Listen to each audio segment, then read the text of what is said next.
All right, in the previous video, we talked about selling calls and collecting income. So if you like income as a strategy, selling options can be a good way. Now we're going to talk about selling puts. So selling puts, right? Okay, it is a strategy where we sell put options and we don't have the put options in the first place. So selling options, we don't need to have it before we sell it. We can sell it, collect premium, and then what we are selling is an obligation. We are selling a promise. Okay, so because options buyer, when we buy an option, we are buying the rights to like buy or sell the stocks. So when we're selling an options, we are selling the agreement. We agree, okay, like we give you the rights. So we are selling the rights, or we are selling the promise, or we are selling an obligation. So you must understand that when we sell a put option, it is a bullish strategy. We believe that the share price is going to go up. So I'll give you a very like very simple example. And let's go and take a look at the risk graph as usual. In this case, I'm going to turn around and let's talk about another stocks. Instead of SPY, let's talk about Microsoft. All right, let me just log in and let me just get ready the Microsoft stock chart and also the Microsoft option strategy, MSFT. So in this case, what we are doing is we are shorting a put. Okay, shorting a put, actually, it is, let me explain to you. It's actually a very powerful strategy that Warren Buffett himself used many, many years ago, and he used that to collect income.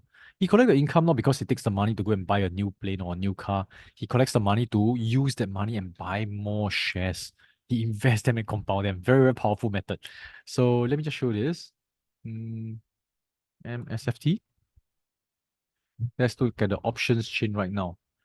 Now, the share price of MSFT, Microsoft, is about $421 right now. Okay, no worries. Let me just sort this out. Wow. So you can see the options chain of Microsoft, which is $420. So looking at the chart, we can say, wow, Microsoft is $420. It is a wonderful stocks. However, I don't really want to buy it at $420. I only want to buy it, let's say, at $410. Okay, let's put it here, $410. So this is my target price. If it drops here, I want to buy the shares. So this is where a short put comes into a useful play, and you can collect income while waiting for the shares to drop to this point before you buy it. So now let me show you how it works.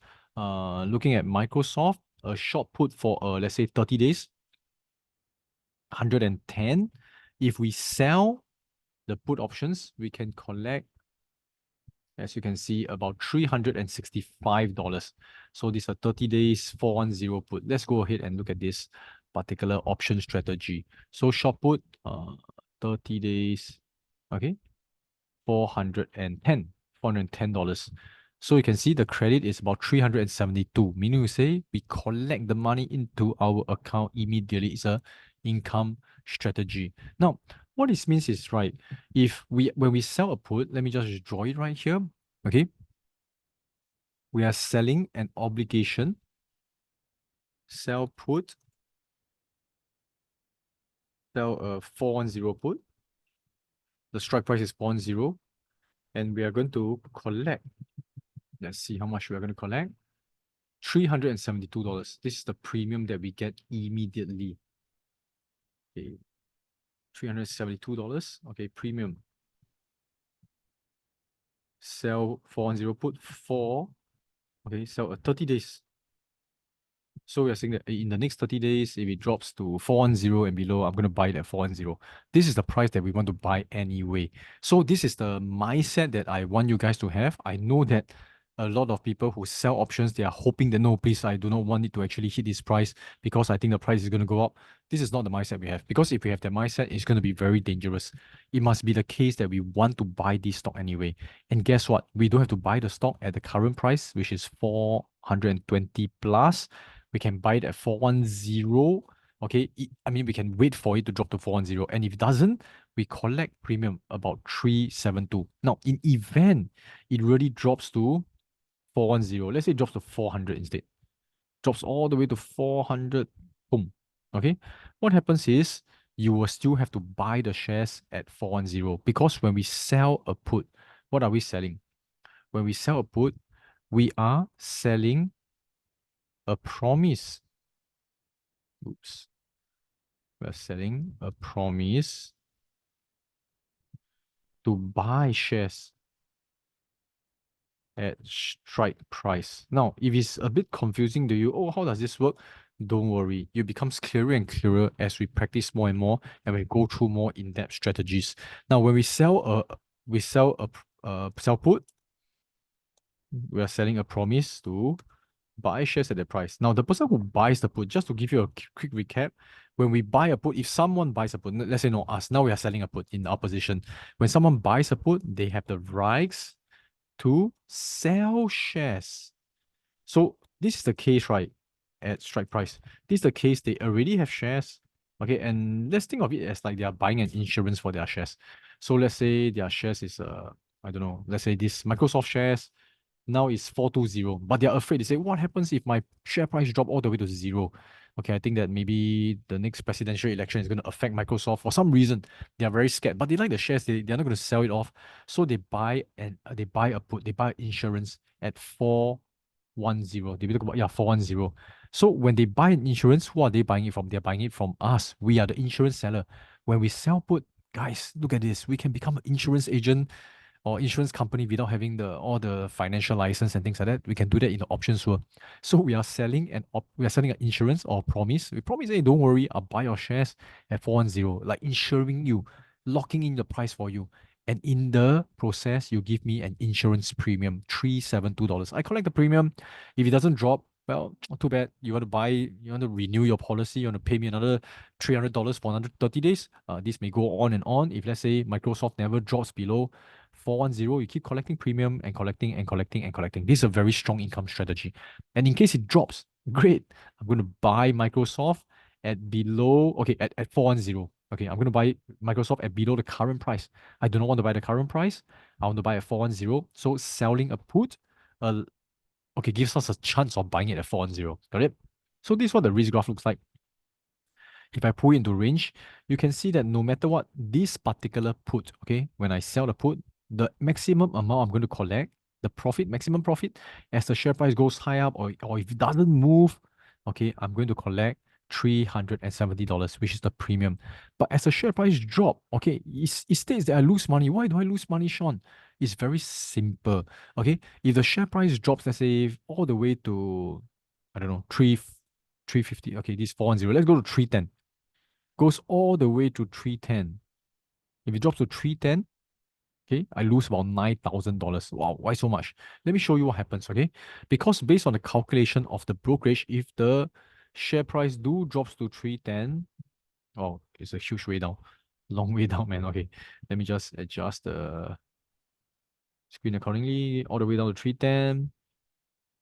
Drops, boom. Okay, why does it drop? Many reasons. But if it drops to 310, why do they show that you're losing so much money? Is because you have to buy shares at 410. Remember?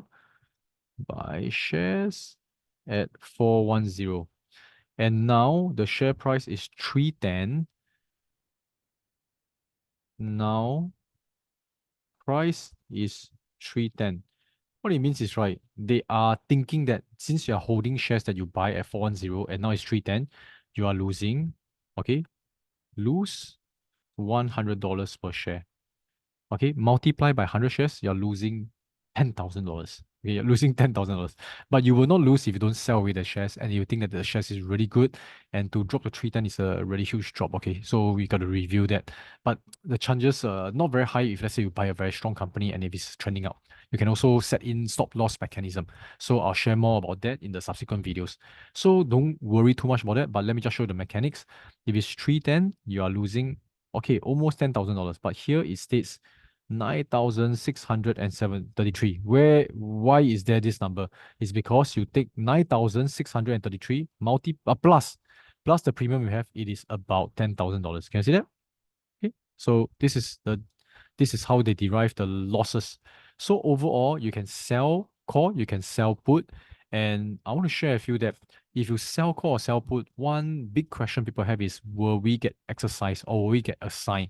So I want to explain, when you sell the options, it is important to know that you do not have the rights to exercise. You are waiting to see whether the person you sell the options to exercise the option. So exercising the option is when the owner, okay, the person you sell to, okay, the person buy the option, he used the option and he exercise it to buy or sell the shares. Got it? So if example, if it's a 50 strike call, if it's a call option, the person exercise. Okay, what happens? If it's a 50 strike call, if the person exercise, the call converts into a plus 100 shares with a purchase price of 150 shares. This is for the person who has the option. Remember, if let's say you have 150 strike call, you exercise the option, you collect 100 shares. You have the right to buy 100 shares at 150. Okay, if let's say if the person buys a 225 put and they exercise, okay, what it means is they can sell 100 shares at 125. This is their rights. We do not have the rights. We have the obligation. So if the call, okay, so okay, if the strike price is okay, so this is okay. Let me just show you this. So if the call owner exercise it and they buy 100 shares, okay, they're supposed to buy 100 shares from us. Where do they buy the 100 shares from? From us, because we sell them the call and we promise that, hey, no worries. Okay, you can buy 100 shares from me. So what we are promising is the short call trader, which is us. If it's assigned, we are supposed to sell the 100 shares. Sell the 100 shares. If you don't have the shares, the brokerage will lend it to us and you'll see minus 100. Got it? Even if that happens, don't freak out. You should not enter into the situation without having it covered. So if you're a put owner, okay, let's say we sell a put owner has the rights to sell his or her shares, 100 shares at the strike price. So what it means is we have to buy the shares at the strike price. So in the case of, let's say, we talk about Microsoft, we want to buy the shares, no problem. We can sell a put at the price that we want. We collect money, and if it already happens, we buy the shares at the strike price. So this is what happens.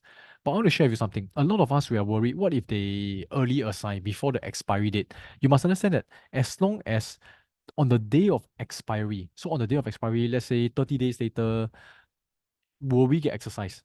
It will be automatic. So what does it mean automatic? If the option is in the money. Okay, what do I mean in the money? So let me give you this example back again. So let's talk about a put first, because with the last where we left is the put, right? So it is in the money. You remember we sell a 30 days 410 put.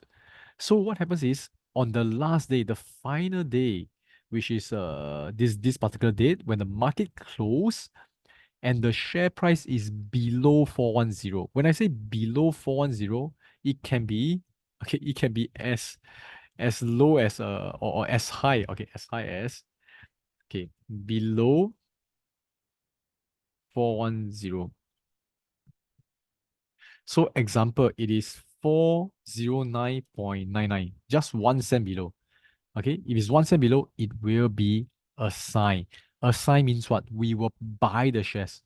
Because when we sell the options, we are agreeing to, okay, when we sell the put, we are promising to buy the shares at 410. So if let's say the price of the stocks is 409.99, just 1 cent below 410, or 2 cents or 3 cents, as long as it's below, it is called in the money. Okay, in the money. Why? Because the the put options owner, okay, the person who has the put options, he has the right to sell it at 410. So technically, he can buy the shares at 409.99 and he sell at 410. He makes 1 cent. 1 cent in the eyes of the brokerage is still profit. As long as it's profitable, you can make money. It's in the money. It will be assigned automatically. So this is for the put. So you can see it will be automatically assigned. Same thing for a call. Okay, on the flip side, when we talk about SPY call, when we sell, let me put it down again. When we sell a 540, okay, a 540 call, we are promising to sell away shares. Hopefully, if you are with me, and you understand the rules, you should already have the shares. I hold the shares. If it goes up to 540, it's okay. I'll sell it off at a profit. Okay, because I buy at 527. I don't mind making a $13 profit. So what happens if the price is higher than 540 on the expiry date, on the last day after the market is closed? Okay, so last day, 5 p.m. in New York, market close, and the share price is 540.01. Okay, it's considered in the money. And what happens is it will be automatically exercised and assigned on the last day. Before that, it will not happen. It will only happen, before that, it will only happen if the person who owns the option click exercise. But otherwise, typically, most of the time, 70-90% of the time, 94% of the time, options will just exercise. I mean, will just go expire totally to the last day when the market closed, then they will decide whether they exercise or not. So as long as it's 1 cent above, it will be exercised. Why? Because it's in the money. What does in the money means? Means that there's intrinsic value. Why is there intrinsic value? Because the person who we sell the options to, when we sell the options to him or her, he or she has the rights to buy shares at 540. And they can buy shares at 540, they can immediately sell at market price at 540.1. 1 cent, consider a profit, consider intrinsic value, the brokerage will automatically exercise. But as I mentioned, we will never exercise earlier than that. We won't exercise. So there will not be early assignment. There will not be, because it doesn't make sense. You'll lose all the value. Remember what we talked about it? So I want to share with you that options are rarely exercised because they carry a lot of extrinsic value. They have value. So before the last day, nobody will exercise it. So this is from the options website. Okay, historically, more than 72% of all options contracts are closed out in the market. Okay. Additionally, another 22% expire without value, while only 6% get exercised. Very rare case. And these 6%, even they get exercised, maybe it's 1 or 2 days they get exercised. Just 1 or 2 days before the expiry date. So don't worry about it, but at least now we know that we can sell options for income. And will they get exercised? What's the risk? Just understand you can sell options for income. Subsequent videos, I'll be teaching you more in depth about how to choose the correct options to sell. And then that's where we get income safely and consistently. I'll see you in the next video.